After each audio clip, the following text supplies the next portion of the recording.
इस कलयुग में रिश्तों का बाजार इस कदर नंगा हो चुका है कि चंद रुपयों के कर्ज और चमचमाते सोने के टुकड़े के लिए एक सगा बेटा अपने ही घर को शमशान घाट बना देता है।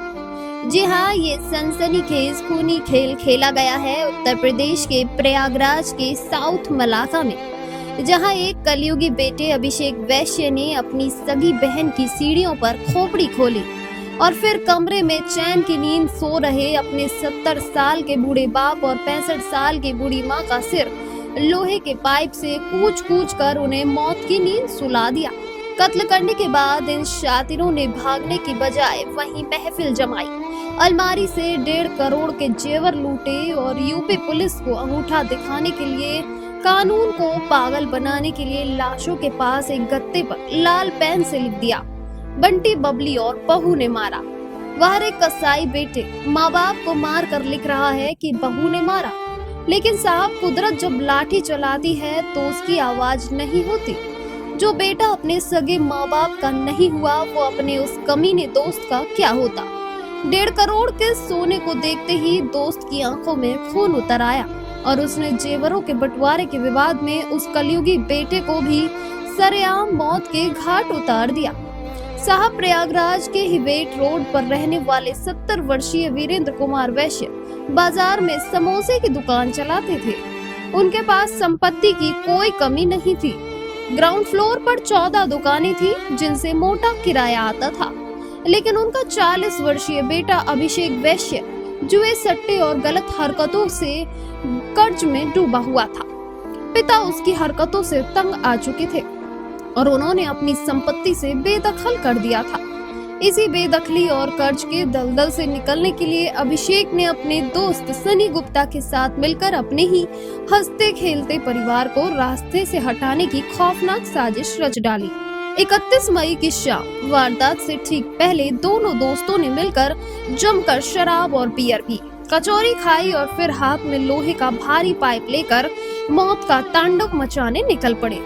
शाम के करीब 5 बजे जब वीरेंद्र की बेटी मीनाक्षी दुकान खोलने के लिए नीचे सीढ़ियों से आ रही थी, तभी इन दोनों दरिंदों ने सीढ़ियों पर ही उस पर हमला कर दिया और उसकी जान लेने के बाद ये शव को घसीटकर ऊपर ले गए और फिर कमरे में सो रहे बुजुर्ग पिता वीरेंद्र वैश्य और 65 वर्षीय बूढ़ी माँ अनीता वैश्य के सिर पर लोहे से पाइप से ताबड़तोड़ वार करके उन्हें हमेशा के लिए खामोश कर दिया। 3 हत्याओं को अंजाम देने के बाद दोनों ने घर की अलमारी का ताला तोड़ा और वहां रखे करीब 1002 ग्राम सोने के जेवर, 360 ग्राम चांदी और नकदी समेट ली। इन जेवरों की बाजार में कीमत करीब 1.5 करोड़ रुपए थी। माल लूटने के बाद दोनों दोस्त नीचे दुकान में बैठे और माल का बंटवारा करने लगे, लेकिन साहब यहीं पर कुदरत का वो इंसाफ काम करता है जिसे हम और आप कर्म कहते हैं। जेवर देखते ही सनी गुप्ता के मन में भयानक लालच आ गया। पूछताछ में सनी ने पुलिस के सामने कबूल किया कि मुझे डर लग रहा था कि जो शख्स पैसों के लिए अपने सगे माँ बाप और बहन का नहीं हुआ वो पूरी संपत्ति हड़पने के लिए कल को मुझे भी मार डालेगा। इसी अविश्वास और अकेले 1.5 करोड़ के जेवर हड़पने की नीयत से सनी गुप्ता ने उसी लोहे के पाइप से हमला कर अपने दोस्त और घर के कलयुगी बेटे अभिषेक को भी मार डाला। एक ही रात में एक ही घर में 4 लाशें बिछ चुकी थी। अब इन खूनी ड्रामे का सबसे शातिराना मोड़ आता है साहब। कत्ल करने के बाद सनी गुप्ता भागा नहीं, वो घंटों तक उसी घर में सबूत मिटाता रहा। उसने फर्श पर लगे खून के धब्बों को साफ किया और दोस्त अभिषेक की पहचान मिटाने के लिए उसके चेहरे पर टॉयलेट साफ करने वाला तेजाब डाल दिया ताकि पुलिस लाश देखकर गुमराह हो जाए।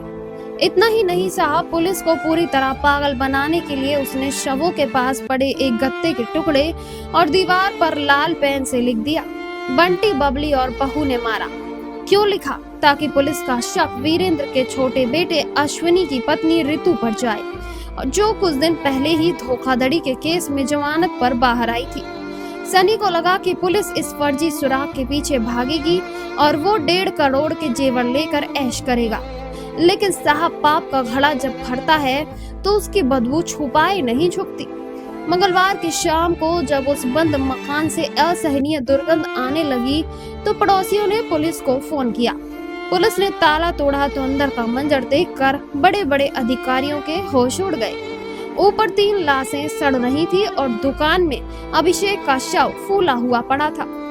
पुलिस कमिश्नर और additional police commissioner doctor Ajay Pal Sharma के निर्देशन में 5 टीमें बनाई गई। 80 से ज्यादा सीसीटीवी कैमरों को खंगाला गया और महज 12 घंटों के भीतर पुलिस ने मुख्य आरोपी शनि गुप्ता को दबोच लिया।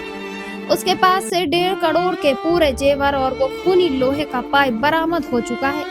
हालांकि इस मामले में शुरुआत में लापरवाही बरतने के आरोप में साउथ मलाका चौकी प्रभारी रोहित गौड़ और कोतवाली के एसएसआई मुलायम सिंह यादव को तत्काल प्रभाव से सस्पेंड कर दिया गया है। प्रयागराज का ये हत्याकांड हमें डराता है। साहब की कैसे चंद रुपयों के कर्ज और लालच में एक बेटा कसाई बन जाता है और कैसे एक दोस्त दूसरे दोस्त की जान का प्यासा हो जाता है।